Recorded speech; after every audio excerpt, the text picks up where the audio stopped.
Good day, podcast community. I'm Pete Kane, the Pete Kane Podcast Show, and we have a special guest on the podcast. We go back 50 years, 50, maybe 52. We actually were roommates back a number of years. So he is the first of our class of 1975 to be on the podcast. So, Chris, tell us who you are, what you do, and who you serve, and we'll get into the podcast. Okay, Pete, thanks. Name is Chris Bailey, Mhm. lifelong Richmond native. Like Pete was saying, we go back to freshman year in high school. Yep. And let's see here. We were roommates for about what, 3 years, Pete? Yeah, there was quite a few. Yeah, we solved a few of the problems back then. They're still going on, so maybe we didn't solve all of them. The legendary Bali High, right off of Yes. on Etheridge Drive in beautiful Henrico County, Virginia. It was a social spot. I mean, What's that? It was a magnet for the ladies in the West. Oh, it was a chick magnet place. Yeah, I mean, it was. seriously. And you know what was funny is I didn't reflect that in the rent. I mean, it was a straight up. No. Oh my God. I could have charged more, but I didn't because I wanted that to be a fringe benefit. Remember, not to change the subject, but remember when you built that little tiny room right off the dining room for Mike Natale? Yeah. That was about the size of a closet. Really? I didn't see. Somebody else said that. I don't remember that. I remember the room. I remember another guy moving in who was a golf friend of mine. Dennis Berry. I think that's his name. Yes. Very good memory. I still have a good long-term memory, but I can't remember anything just short. Yeah, short term. My short term's gone to hell. Well, okay, that's two of us then. So I guess we just got to accept what we can remember and go with it. So Absolutely. That leads me to, I'm going to ask you some thought-provoking questions because we have our 50th reunion coming up the end of May. And the weird thing is for people out of town like myself, been gone for 40 some years, we don't know what people have been doing. And, I don't want to come to the reunion and say, hey, Chris, what have you been doing the last 45, 50 years? So we want to be able to give people at least the highlights of some things so they can reconnect and enjoy the reunion. Well, and maybe even beyond the reunion, reconnect and do some things together, that kind of thing. okay. So are you ready for the first question? First question, fire away. What's one thing about your life today that your 18-year-old self would be surprised or proud to know? Oh man, that's a weird question because I really don't know. I mean, my life, and I'll be honest, probably a lot of guys, it was kind of prescribed for us as we went along. We went to high school, got out of high school, either went to work or went to school, got a job, got married, raised a family, worked, and then in my case, got divorced and retired in the same year. Mm-hmm. So, I mean, everything kind of went the way it was supposed to go, the way it was prescribed. Yeah. Does that make sense? Yeah. Oh, absolutely. So tell me, because, we grow through our kind of trauma or whatever we can. I mean, it's just part of life. So what was the first year like after your divorce? So how did you kind of reconnect with everybody? That's a good question. Really, because this was during COVID too. So okay. Nobody went out, nobody did anything. I kind of sat here in my house by myself. I have some neighbors I'm good friends with that live down the street. We'd go down there. But that was it for about a year. I didn't connect with anybody. I was kind of in this isolated little bubble. Mm-hmm. And didn't do a whole lot of things. And all of a sudden, then I started dating somebody, and that helped me draw me out of my shell. But still, I don't do a whole, being retired and all that stuff. I don't go out a lot anymore, et cetera, et cetera. But things are going pretty good, and I'm Mhm. connecting with people. The monthly formations that we have for our classmates, enjoy Mhm. that, reconnecting with people. And then I connected a lot with my neighbors, good friends with a lot of my neighbors, Mhm. and a lot of former coworkers I connect with. That's So good. When you retired, there's a kind of a because I lived in a retirement community. I didn't know it, but it was a 55 and older, but the average age was 80. And so I kind of got a chance to see and be a part of the later in life phase because I mean we're still at 65, 66, 67, or whatever. No, I say maybe 68. How old are you? 68. I'll be Okay. 69 in January. Yeah, I mean it's kind of wild because I remember thinking, you think when you're in high school, oh, you're 60-ish. Wow, that's old. But now we are, so we can't say that. Hell, I thought 40 was old. When Yeah, I was at Benedictine, I thought 40, you had one foot in the grave. yeah, Now I realize 40, you're still a spring chicken. yeah, yeah. You totally. We've kind of re re kind of a reset on age because it doesn't matter what your Exactly. age And is. let me tell you something. At 68, I still think I am as immature, annoying, and obnoxious as I was when I was 18. I haven't gotten older. So that could be something that when you think about it is like we get older, and I know you're just kidding about that, but here's what I want with yourself now. Retirement is a lot of what we're seeing because at 65, 66, 67, a lot of people retire. What was that first year that you retired? So you have your coworkers, you have your regular routine. Now you're separated from that. Did you find it hard to adjust, or was that first year kind of feeling things out? What I was was that? feeling things out. It was not hard to adjust. I was ready to retire. I had been wanting to retire for about 3 to 5 years before that. I Mhm. was holding out for an early retirement package, and I never got that. But what they did, and I worked for Anthem, the large health insurance company, Mhm. they outsourced our whole division to IBM. And IBM said, well, you have to apply for your job. If you don't get it, we'll give you this nice severance. You'll get 6 months' salary, et cetera, et cetera. So I wanted to retire so bad. I just literally took my son's resume, took his name out, put my name in, and updated it a little bit and sent it in and was praying that I would not get hired. So, there was never, I wasn't depressed. I wasn't upset about Yeah. it. I was looking forward to it. Right. So, So tell me a typical week or day now that you're not going into the office that you have that freedom. What does it look like in your life? every day is different. Some days I'll get up, come downstairs, have a cup of coffee, read emails, go on the internet, et cetera, et cetera. Just chill around the house, watch TV, read, do things around there. And other days I'll be going out, hanging out with friends, going places. Um, Really, there's no single particular typical day for me. Right. And a lot of people go, well, you don't have, you're not doing any volunteer work. You don't have hobbies. Yeah, I do. It just changes up every day. Mhm. There's Yeah. no typical day. So tell me, like, being a dad and raising two sons, what is your life like now pouring into your kids versus, years ago when you were so busy working, sometimes hard to, have the time that you have now. Hard. What is that? I don't. Just kidding. Um, I it's different because my younger son, he lives down in Charlotte. So I Mhm. don't see him a lot. I talk to him once or twice a week, catching up on what he's doing.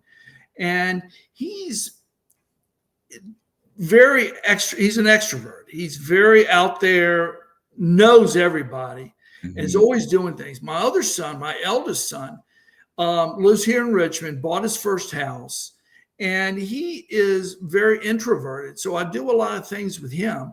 We go out together. We go out and have, go out to have lunch and dinner, that type of thing. I'll try to help him out at his house, babysit his dog when he goes out of town or goes hunting or fishing.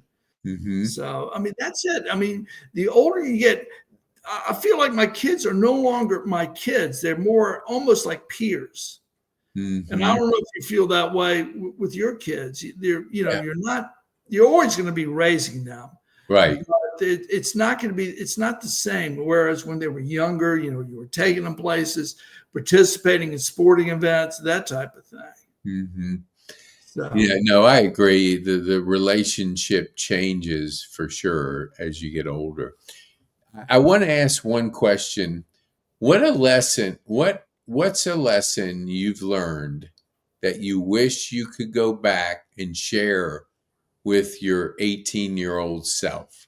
Like you're getting out of college, what lesson could you, and even to the point you're talking to your boys and you're saying they're not 18, but let's just say if you could talk to them at 18, talk to yourself, what lesson would you share? oh Lord, probably don't sweat the little things. You Mm-hmm. know, pursue things that you're passionate about, that you love to do, and don't worry about all the minor stuff that goes on in life. I mean, I think that is the most important thing. And that was one thing. If I had to go back and do my life over again, that would be something I would do, not to sweat it, you know, not to sweat all the little minor things that you would just worry about. Yeah, that definitely that's good advice. Yeah, I like that. So, how did the career that your boys took, did it have anything to do with what you were kind of talking to them about, or they picked up interests that were different? How did that turn out? Well, to be honest, my elder son, he is an accountant. He has Okay. always been interested in math and doing stuff like that, very concrete stuff. And he's Hmm. always enjoyed that. Whereas my younger son, he went to culinary school and he's the development chef for a very large um, company based out of Charlotte, Hmm. confectionery company. He's not Hmm. happy there, but he would, that nobody's ever 100% happy. Yeah. But he was always been involved. Always, when he was 12 years old, he was designing his own restaurants, and he was designing, the menus, how the Hmm. restaurant was going to be laid out, that type of thing. So Interesting. he's always been passionate about that. So I guess what I'm hearing is your younger son has that more creative um, gene, and your older son has the more analytical gene. Absolutely. Absolutely. And it's funny. They're so opposite. I don't know if the way it was with your kids, Totally. Yep. but like I was mentioning, the older boy, he's more introverted. He's into the analytical, the concrete stuff. Whereas Brandon, my younger son, he is more into the creative, very extroverted, loves to go to these EDM concerts all over the country. Hmm. So they're totally opposite. So are like because at their ages, are they both married? One married? No. What? Nope, no. Brandon is. I kind of think he's pretty serious about this girl down in Charlotte. She's an engineer by trade. Okay. So that would be, yeah. So you Cameron, just on the other hand, he's just footloose and fancy free. okay. He's Well, like me. He likes to be by himself a lot. really? Yeah. I didn't realize that until really after my stroke that I enjoyed the quiet by yourself time. Now Yep. I recharge my batteries. I like to be it's almost like I got to charge them, then go out. But but never thought the by yourself quiet environment would be so enticing until I went through it. So that is cool. That is pretty neat that you say that. What path did you take after high school, and was it the one you expected to take? Interesting. Yeah, it was. Okay. Now going back to high school, I kind of graduated, let's say in the bottom half of our class. Mhm. I didn't have a lot of good grades to get into college. I wanted to go to Virginia Tech or Madison, a couple schools like that, but I couldn't get in anywhere. So I took a year off and I went to J. Sargent Reynolds, a community college, Mhm. and ended up going to Radford, Mm. which is, Mhm. right over near Virginia Tech. Yeah. And that was what I always thought was my destiny to go to college. And when Mhm. I got out, I worked for Virginia Power because when I was roommates with you, I was there. Mhm. Then I ended up going to Anthem Health Insurance Company, and I worked in their IT shop. I was a project manager, and Mhm. I did that for the next 30 years. I did that for the rest of my career. Wow. These were large corporate level multi-million dollar projects that I ran. So it Yeah, was a lot of fun and a lot of headache. well, it's interesting you say that because the younger people of today are not interested in the 30 plus year work for one company. They Nope, like they're to not. just do their thing. They like to move around. They like to have more that freedom to choose more things. I think the average is like they have 8 different careers before they hit 40, 35. So they're always changing to challenge because I think they saw us. Hey, look, I can't see myself working 30 years for a company, which you don't have now anyway. So, No, because there's so many buyouts, so many things. So, the gig economy always, I was in a car with a guy and he had a Tesla and it was kind of nice. And I said, so obviously this isn't your full time gig. And he goes, no. He says, my house roof, I had to replace the roof on my house and it was 10 grand or 12 grand, something like that. So I thought, okay, he didn't think this, he'd already done it. He said, I'm going to he makes his money driving, when he wants to get on the gig. So he pays off his roof by getting fares from Uber. So he just hustles on the side, makes some extra money, pays for the roof. really.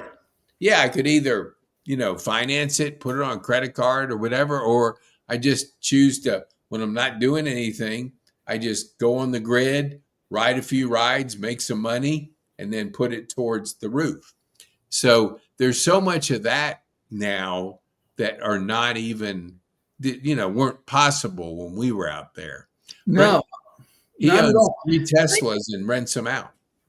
God, I can't believe that because I was thinking about that. You just brought up a question. When we graduated from high school, nobody had a cell phone. Cell Yeah, phones didn't exist. totally.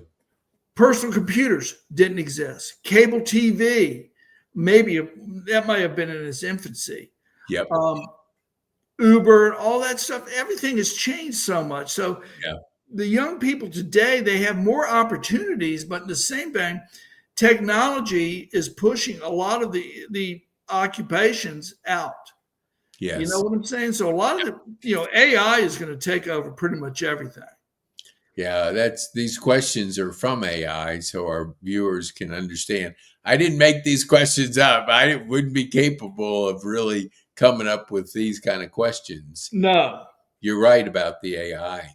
So, what's been one of the most meaningful or proudest moments of your life so far? Well, obviously it's my kids.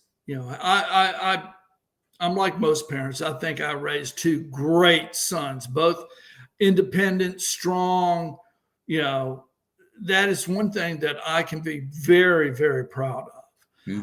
Professionally, I don't think there's things that people have to be proud of professional. I mean, you're doing your job, you're getting paid to do things. Hmm. Hmm. So I don't think that was ever a driver for me as far as that. But my kids are the two things that I'm the most proud of. Yeah. Despite my wife and I, their mother and I's best intentions, they came out pretty damn good. Yeah, that's good. That is definitely a proud a moment of being proud. So, what has kept you grounded or brought you joy over the years? Family, hobbies, passions that you could share Well, with our audience.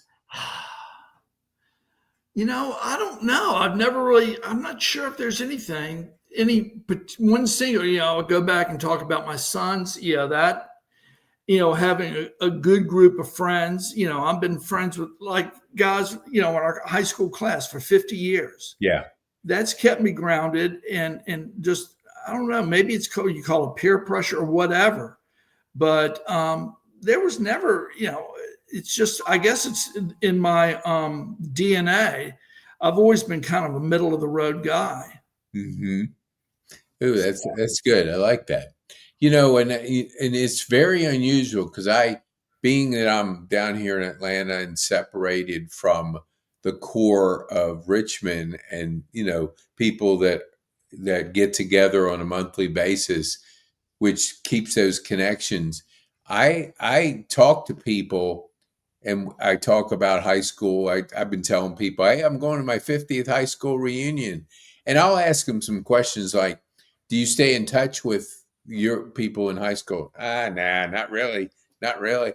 And so I think with our class and with Benedictine, there's a closer connection, and doing those formation luncheons helps people connect, helps people, Absolutely. You're hey, 100% correct. I mean, um, well, the last one was about 2 or 3 weeks ago, and we had, 15 guys there, you really, know, yeah. dang, And a that's lot of them were guys that never show up to these things. And it's great to see these people catch up with them. right. And I get, I really enjoy just catching up with people. Yeah. And funny though, I hate to say it, as we get older, as we're getting older in age, it's funny hearing about all the guys with all the different health issues they have. Yeah. Yeah. Everybody, all of us are falling apart. It's like hip replacements, knee replacements, shoulder replacements. Those Yeah. are all these replacements because the stuff wears out. And So, we're all wearing out. Oh yeah, my oh yeah, Lord. it definitely is a different time of because it seems like both my son brother-in-laws are hips, Mike Natali, Fred Sewers, that's four right there. John Tanner I played golf with, his was shoulder, and it just guys, it is so many replacements. It's kind of like, hey, this part wore out. Now I need to put another one back. I think Fred had both of his hips replaced, didn't Yeah, he? yeah, Good yeah, Lord, all these guys, I mean, we're just falling apart. yeah. I But you think, know what? It's always good when you go to these monthly formations yeah, to hear this thing and going, yes, I made it for another month. I'm hanging in there. yeah. So we'll see what happens. Well, I want to say, like, if we could sum up your journey in just a few words or short story, what would it be? Just for our listeners out there, I want to encourage people to jump on a podcast because our friend Pat Conran is not signed up for the reunion. So I have a mission to get him there. There's a lot of guys that I'm surprised that didn't sign up for. Yeah, A lot of guys, maybe it's not their thing anymore. They don't want to get together. But going back to your original question, so far so good. Everything's kind of worked out according to, if there was a plan, it's worked out according to plan. I worked hard. I accomplished more than I ever thought I was going to do. I yeah. mean, when we were living together on Etheridge, did you ever think we would be at this stage? No, no, I didn't. I was, we're just trying to get through the day, trying to get through the next party. Exactly. If that house could talk, Yeah, oh yeah. Stories it There could would tell. be a few stories that we probably wouldn't be so proud of, but they do. But when you're in your, you know, you- before 30, 20s, early 20s, our brain doesn't fully develop till 26. So I think our time was before our brain had developed. Oh my No, God. we were not responsible for all the lame brain things we did Were, because our brain wasn't fully developed. was it your house or the police helicopter flew over and Yes. they were Hang shining the out the spotlight? window. It was like the helicopter, hey, break it up. There, the word had spread quickly, even though we didn't have cell phones. I don't know how you got. I think you just called people up and say, "Hey, there's a party," and then all of a Exactly. sudden, that night it was a little bit more than that house could handle. I'm surprised that house even stood because I Yeah. mean there must have been 300 people in that tiny little house and in the backyard. Oh my God, that was Yeah. Oh, yeah. And then it was like the next day, it was like, I thought we had a keg in here and we couldn't find it. Somebody had thrown it out the window and it was in the yard. So it was like, wow, that had to be a pretty good party. it was probably in Sanford and Son's yard Yeah. because Lord knows that was in whatever was in there. Remember, he used to have the dog that he kept outside all the time, Yeah. and the dog was right outside my window, and he would just be the dog would bark Yep. all friggin' night. Oh, yeah. It was nonstop. Yep. I totally. So I want to be respectful from your time in retirement. And so what would you this is I always say this on every podcast. What would be the one thing that you would want our listeners to take home from our time on this podcast? Oh, gee whiz! One thing. Number one, don't like I said before, don't sweat the little stuff. It's all Mhm. small stuff. Number two, I hate to say it, but how do I put it? Go for it. Go for everything. Don't wait and don't hold back. You know what I'm saying? It's like, unfortunately, I lost a good friend of mine a couple months ago. And at his funeral, his wife said, drink that bottle of wine, go on that trip. You don't know. I mean, tomorrow you could drop dead and Show think it. about all the stuff that you didn't do, you wanted to do, and you kept putting off. Yep. No, that's good advice. I like that. I want to put up on the screen for our viewers like connections and relationships are so important. And you can connect with us. We'll connect you with people. Hopefully, we have more people that can be encouraged to share with us a little bit about what's been going on. So when we go to the reunion, it's not a strange question like, update me on the last 50 years, Exactly. I saw that email and it's like I just, I'm not that good of a writer to make my life to this point sound so interesting. There are guys that have had very, very interesting lives, Mhm. but the majority of us, live the nondescript. I don't want to use the word dull, but we live good lives, Yeah. and that's all. It doesn't have to be the most exciting thing in the world, but it's been a good life so far. And everybody's journey is their journey. So, Right. you know what is, you might say this and that, but it's your journey. You own it. You lived it. And that's all that counts. But those relationships, like you said, with your friend passing, life's short. I saw it 3.5 years ago. I wasn't expected to survive. Nurse was sharing with me. So I kind of like, oh, I got a second chance. It changed me because Yeah, I didn't worry about the little things. I had 49 days to think about the next chapter, but not everybody does get 49 days to think. So do what you just said. If you've been exactly. something, do it. If you've been, hey, I don't know if I should do that, do it. You don't think of that vacation, take it. Go out, connect with people. Don't sit in your house. Go out there and make those connections. Hang out with your friends. because life is precious and we're not guaranteed We're anything. not guaranteed tomorrow, that's for Yeah. sure. Well, Chris, thank you so much for being on there. We were going to go into the evolution of your name, but we don't have time. So that is like an invitation to come back. I would love to come back. Actually, I'll tell you, yeah, I think it started at Benedictine. I think it was based on the comic strip Beetle Bailey. Okay, And I that makes think sense. that I can't remember who started calling me that. It may have been Chris Bannon at Whoa, Benedictine.